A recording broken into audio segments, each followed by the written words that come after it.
stadium is going to be screaming for every play like that to be reviewed. For the booth to buzz down, let's take another look at it.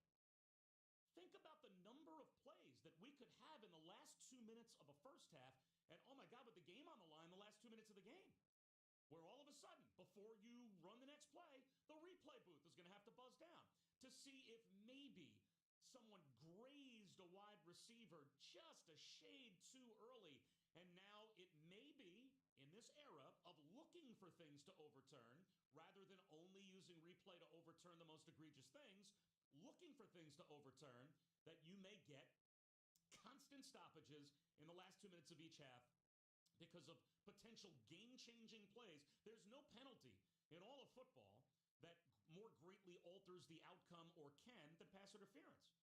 It's the only penalty in football that can be over 15 yards, right? What other penalty in football can be a 30, 40, 50-yard penalty? Hail Marys might have to go to the replay booth just to see if maybe a defensive back on a jump ball grazed the guy a little early, altered his ability to get to the ball. Now all of a sudden you get the ball at the 1 yard line. Because if you slow it down on super slow-mo instant replay and you see even a hint of a non-flag thrown pass interference, and now you've got the ability to change that call, you really don't have an excuse not to. I think it's terrible. And I would have been right there with the Bengals voting against it. When you start to go to replay on calls that are judgment calls, you start to bring much more of a human out. This is no longer, did he break the plane or not? Did he step out of bounds or not? Did he catch it or not? The black and white line calls that have to do with, you're supposed to be able to see, like, without a doubt evidence that you got the call right or wrong. This is now a judgment call. How many times are you watching a game where you see a play that you would call pass interference that the guy on the field didn't?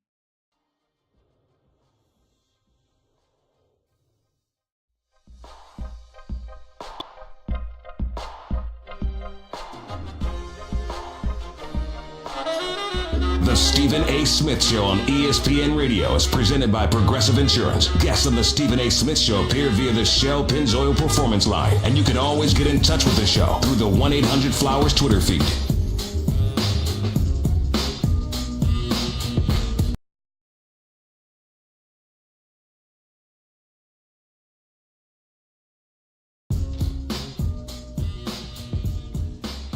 Yeah! Yankees! Yes, we're the Yankees! Luke Voigt, DH, comes up there, smacks a 3-run shot over the center field wall. Yankees up 3-0. No surprise there. They're playing the hapless Baltimore Orioles. What do you expect? No news there. Welcome back to Stephen A. Smith Show, ESPN Radio, ESPN News. Stephen A. Smith Show is being brought to you by Uber. Uber Rewards is going to make you love Uber even more. Get all the info and terms at uber.com/rewards. Plus, need seats to a game? Download the Vivid Seats app and enter promo code CHAMPS at checkout to get 10% off your first order. Don't buy just any seat. Get a Vivid Seat. 888-SAY-ESPN. It's 888-729-3776. As an aside, let's make sure I'm talking about Boston and talking about Boston and Houston. Let's keep these two things in mind. Okay? In Boston's case, you're going to need Chris Sale to show up this year. You're going to need that. I'm keeping in mind, sore shoulder, spent time on the injured list last year, threw 56 fewer innings than he did the previous year. That happens again with their questionable bullpen. I think that's right for the taker for the Yankees. And in the case of Houston, you had McHugh, Wiley, and Peacock. I mean, those are your guys right now, your 3, 4, and 5 starters. Last year was Keuchel, Morton, and McCullers Jr. It's different this year. If those guys don't show up and Verlander doesn't have a stellar season, who knows? So the Yankees could do some things now. Yankees could do some things. I'm just saying. Hope can spring eternal. Hope can spring eternal. By the way, got a lot of stuff to get into today because the Sweet 16 is taking place. Got some NCAA action to get into. The right for folks to end up in the Final Four shall be determined this weekend, so I'm looking forward to that.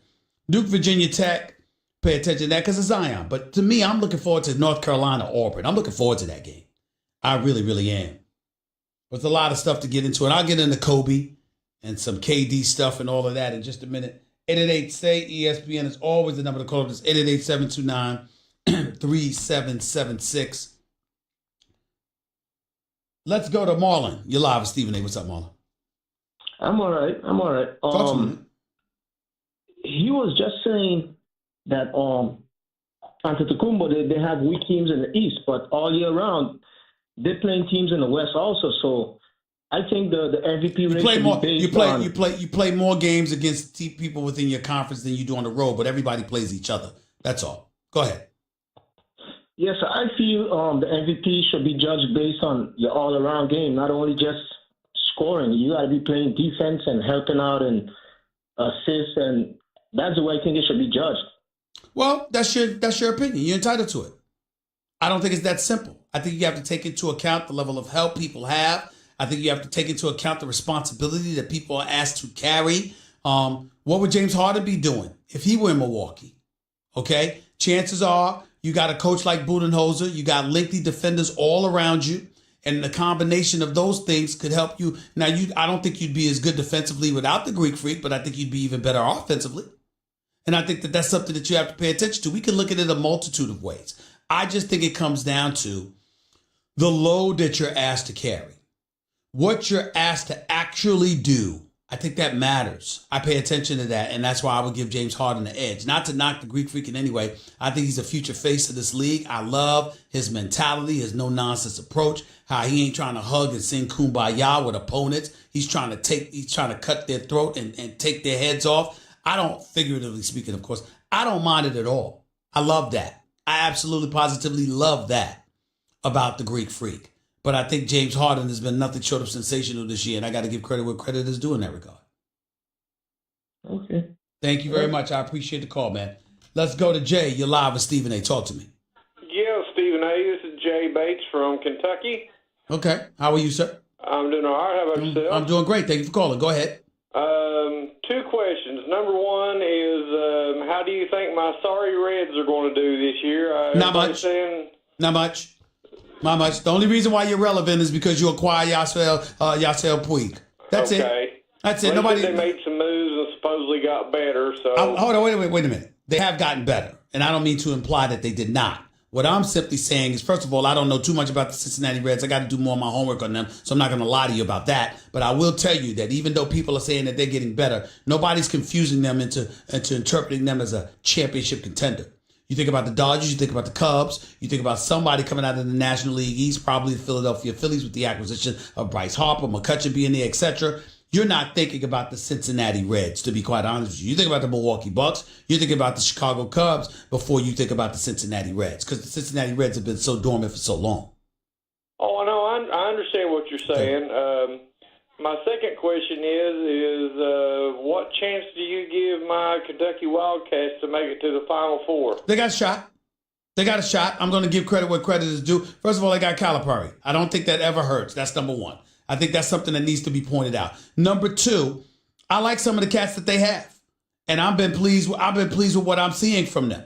Now, the question to me is, are you going to sit up there and not turn the ball over? This is Kentucky that we're talking about here.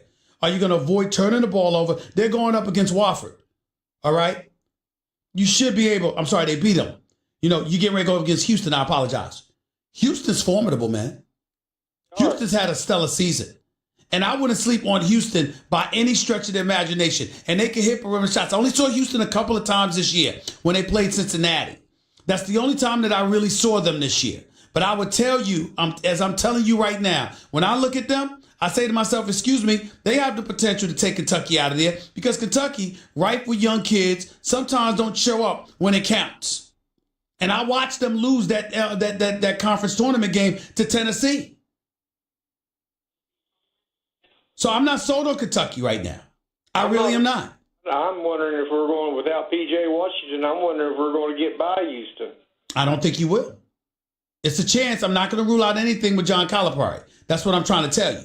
I'm not going to do that. But I'm telling you right now, I'm not sold on them. P.J. Washington is a big competitor. Keldon Johnson can ball too now. Let's not forget him.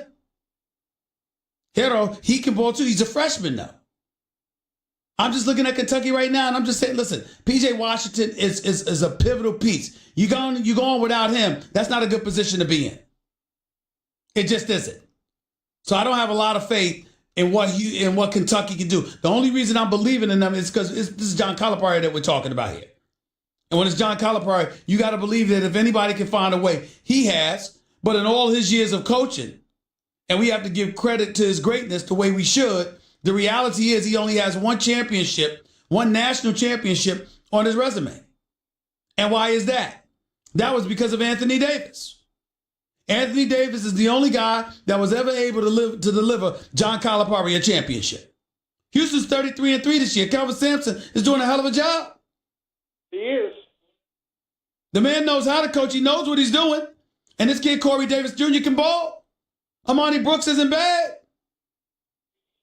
No, I personally don't think if PJ does not come back, I don't think Kentucky will beat Houston. I agree with you. I don't think they're beating Houston without PJ, but if PJ does come back, you got a shot. Appreciate the call. Number 3 seed in the Midwest region. I kind of like that matchup, to be honest with you. I'm interested in it as well. Let's go to Rob. You're live with Stephen A. What's up, Rob? What's going on, A? How are you? Go ahead, man. I'm good. I was watching the game yesterday with Utah and Lakers, and I know we're seeing LeBron James in a way that we're not used to seeing. We're not used to seeing him in the West. Mm-hmm. We're not used to seeing him hurt, missing 17, 18 games.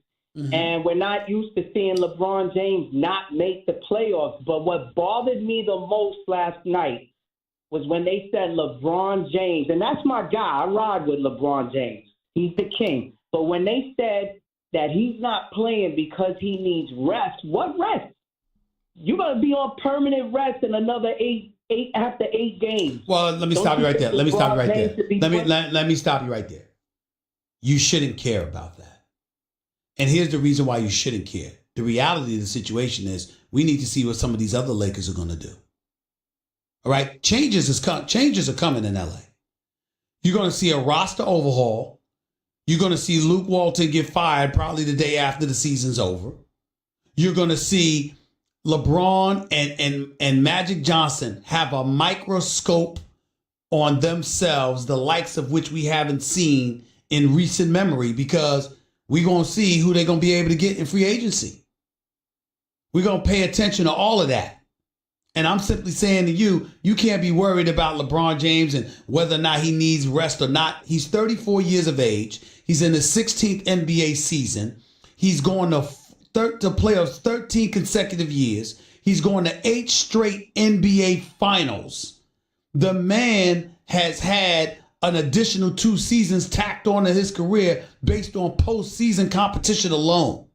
So you shouldn't be sweating that LeBron James took a rest for a meaningless regular season game last night. Well, true. He's been to all of that. He has done all of that. Now, do you think if Magic Johnson doesn't acquire a marquee player to team up with LeBron James, Magic said if he can't do the job, he'll step down on his own. Do you think if he doesn't acquire a player, that Magic should step down? No. Because I think that Magic has made the Lakers relevant. Listen, bottom line is this. Magic hasn't had a great year himself. I didn't like the fact that they drafted Lonzo Ball a couple of years ago. I thought they should have drafted De'Aaron Fox. I thought that was a business move because LeVar Ball had successfully gone about the business of making Lonzo relevant. But I like Lonzo as a person. And I think that he's an unselfish player, and I think he has potential. It's just that I think there are guys picked after him, like Jason Tatum, like De'Aaron Fox, like Markkanen, like Dennis Smith Jr., not really Dennis Smith Jr., but definitely Donovan Mitchell. I think there are guys that have proven to be better or would have been better NBA players than Lonzo is. Having said all of that, I think that when you look at Magic and Zubac being traded to the Clippers, not picking up somebody like a Jamal Crawford and letting him go to Phoenix and Minnesota and places like that when he could have been in your staple, along with various other moves that have been made, Julius Randle going to New Orleans, stuff like that. I just look at some of the moves that the Lakers have made, and I think they're highly questionable. So now you got to go out there and get a free agent. If you don't get them, what are we to believe? I would sit up there and say, ain't nobody going to call for Magic to be fired or anything like that. That's ridiculous. But I do think it's fair to say he could have made better decisions. And I think that's something to consider. I got to run, though. I appreciate the call, man. Thank you. 888-SAY-ESPN. That's 888-729-3776. You're listening live to Stephen A. ESPN Radio, ESPN News, by the way. If you missed my opening segment or show, go check it out on demand in the Stephen A. Smith podcast. Brought to you by the Capital One Saver Card. Earn 4% cash back on dining and entertainment, 2% at grocery stores, and 1% on all other purchases. Hey, what's in your wallet? Also, when you're hiring, you want to waste time sorting through dozens of irrelevant resumes, do you? You want an efficient way to get to a short list of qualified candidates. That's why you need Indeed.com. Post a job in minutes, set up screening questions based on your job requirements, then zero in on qualified candidates using an intuitive online dashboard. Discover why 3 million